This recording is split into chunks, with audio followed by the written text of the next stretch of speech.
হযরতে আবু হুরায়রা রাদিয়াল্লাহু তাআলা আনহু মসজিদে নববীর রাস্তায় দাঁড়িয়ে আছেন। ওনার নিয়ত হলো এই, উনি অনেক ক্ষুধার্ত, কিন্তু মুখে ভাঙ্গা ক্ষুধার কথাটা কাউকে বলবেন না। এই রাস্তা দিয়ে হযরত আবু বকর সিদ্দিক, উমরে ফারুক, ওসমান গনি, আলী কাররামাল্লাহ ওয়াজহু ওনারা এই রাস্তা দিয়ে যাবেন। উনি মনে মনে নিয়ত করছেন ওনাদেরকে সালাম দিব, একটা মাসালা জিজ্ঞাসা করব। ওনারা আস্তে আস্তে হাঁটবেন, জবাব দিবেন, আমি পিছনে পিছনে যাব। ঘর পর্যন্ত গেলে যেই সকল সাহাবীদের কথা আমি ভাবছি, ওনারা প্রত্যেকে মেহমান নওয়াজ। মান কানা ইউমিনু বিল্লাহ ওয়াল ইয়াউমিল আখির ফালইউকরিম যায়ফাহু। যারা আল্লাহর উপরে, আখিরাতের উপরে একিন বিশ্বাস রাখে, তারা মেহমানদেরকে যথেষ্ট সম্মান করে। মেহমান আপনার আমার খানা খায় না, মেহমান নিজের খানা খায়। মেহমান আপনার আমার জন্য বরকতি খানার আয়োজন আসমান থেকে করাইয়া দেন। কথা বলেন ঠিক কিনা? এখন 4 জন সাহাবী রাস্তা দিয়া চলে গেছেন। হযরত আবু হুরায়রা সালাম দিছেন, মাসালা জিজ্ঞাসা করছেন। ওনাদের মাসালা তো মুখস্থ, সালামের জবাব দিয়া, মাসালার জবাব দিয়া ফটাফট ফটাফট ফটাফট সব চলে গেছেন।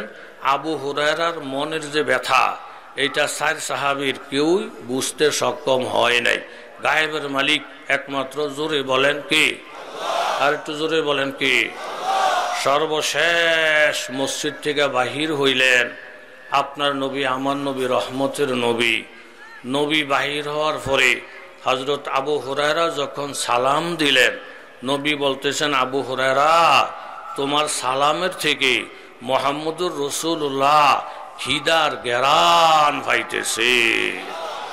সন্তানের মুখের দিকে তাকাইলে মা যেমন তার দুঃখ সুখ বুঝে, উম্মতের মুখের দিকে তাকাইলে আমার রহমতের নবী দুঃখ সুখ বুঝে। তো আসো আবু হুরায়রা, আমার ঘরে খাবার আছে, এ গ্যারান্টি আমারও নাই। যদি থাকে তোমাকে থুইয়া মুহাম্মদুর রাসূলুল্লাহ একা একা খাইয়া পেট ভরবে না, তুমি নিশ্চিত থাকো। হযরত আবু হুরায়রা আমার নবীর সঙ্গে পিছনে পিছনে চলছেন। উম্মে সালমা রাদিয়াল্লাহু আনহার ঘরে গেলেন রহমতের নবী। যাওয়ার পরে উম্মে সালমা রাদিয়াল্লাহু আনহা বলেন, ইয়া রাসূলুল্লাহ, 1 পেয়ালা দুধ আছে, 1 পেয়ালা দুধ আপনার জন্য হাদিয়া আসছে। আল্লাহ রসুল বললেন, মাশাআল্লাহ, আমার সাথে আজকে মেহমানও আছে। মেহমানের নাম কি বলেন তো? আর একটু জোরে বলেন, নাম কি? হযরত আবু হুরায়রা আওয়াজ পাইছে 1 পেয়ালা দুধ। আবু হুরায়রা মনে মনে খুব খুশি।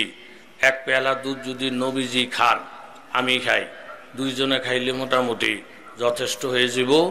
এরপরও তো বরকতের মালিক, জোরে বলেন কে? আল্লাহ। নবী সাল্লাল্লাহু আলাইহি সাল্লাম আবু হুরায়রা যেটা নিয়ত করছেন, এটার মধ্যে একটা বাধা সৃষ্টি করছেন। বাধাটা কি?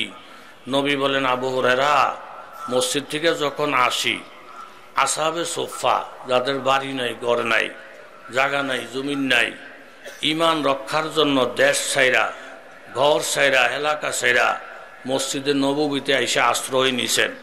ওনাদেরকে আসহাবে সুফফা বলেন।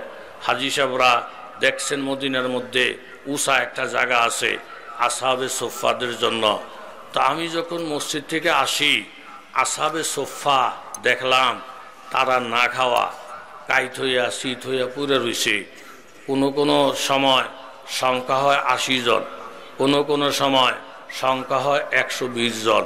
তো নবীজি বললেন, 1 পেয়ালা দুধ যেহেতু আছে, তুমি একটু কষ্ট কইরা মসজিদের মধ্যে গিয়া 80 জন ফাও আর 120 জন ফাও, প্রত্যেকেরই এই দুধের দাওয়াত দিয়ে আসো।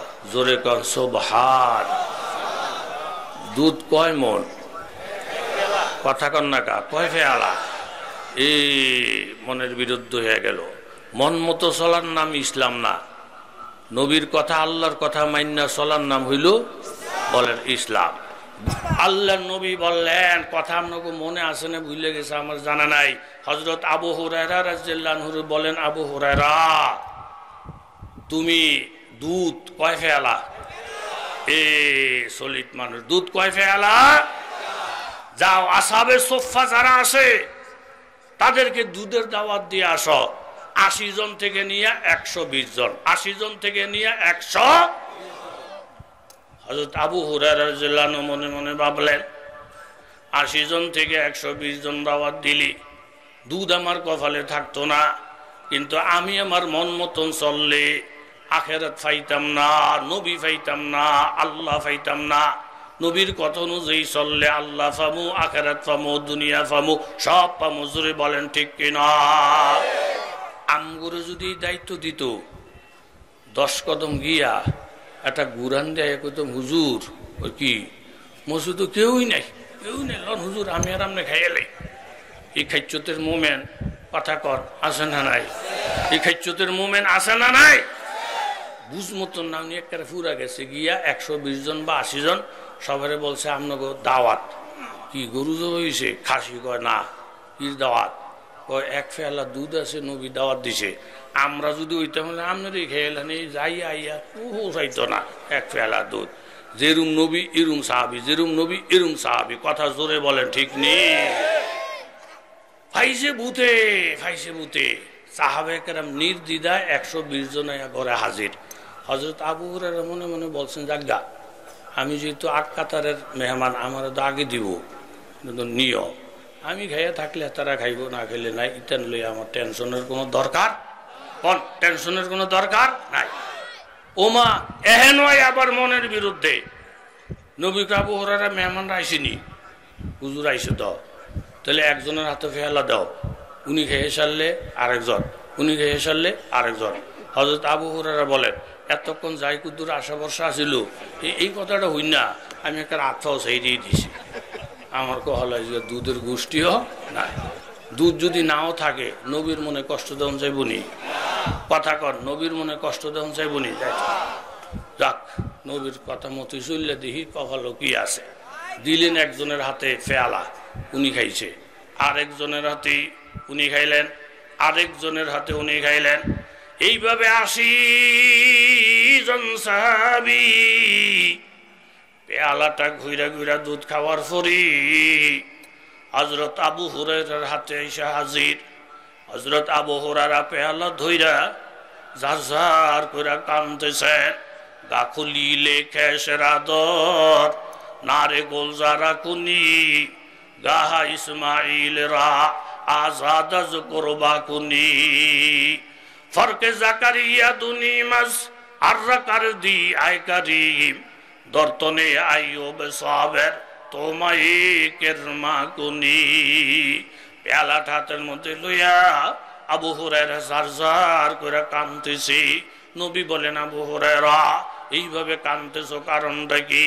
বলে, ইয়া রাসূলুল্লাহ, একে একে 3টা হুকুম দিছেন আমার নবী, 3টা হুকুম আমার মনের বিরুদ্ধে গেছে, কিন্তু আমি আমার মনের বিরুদ্ধে না চইলা আমি আমার নবীর কথা মাইনা চলছি। ওগো আল্লাহর নবী, 80 জন সাহাবী দুধ খাইয়া পেয়ালাটা এখন আমার হাতের মধ্যে আছে। আল্লাহর কসম খাইয়া বলছি গো নবী, 80 জন সাহাবী দুধ খাওয়ার আগে পেয়ালার মধ্যে যেই পরিমাণ দুধ ছিল 80 জনের খাওয়া শেষ, পেয়ালা এখন আমার হাতে।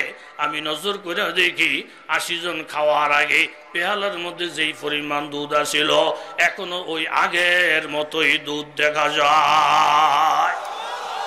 জহন মে জুগর গয়া লা ইন্তেহা কেউ কর হুয়া, জু সমুঝ মে আ গয়া ফির ও খুদা কেউ কর হুয়া।